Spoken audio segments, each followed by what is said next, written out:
Hello, Abuti. Say hello to the children. Molweni bantwana. What are we learning today? Ukutya. Oh, today we're talking about food. Let's learn some new words. Can you teach us the word for milk in isiXhosa? Ubisi. And water? Amanzi. And what about bread? Isonka. Abuti, what is the word for fruits in isiXhosa? Isiqhamo.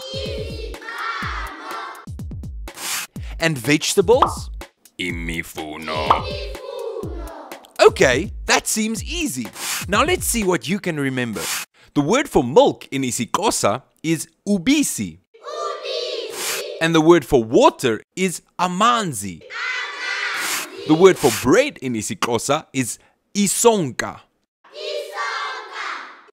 And the word for fruits in isiXhosa is isiqhamo. And the word for vegetables in isiXhosa is imifuno. And now you can use these words in sentences. Goodbye, Abuti. Goodbye, kids. Isale kakuhle.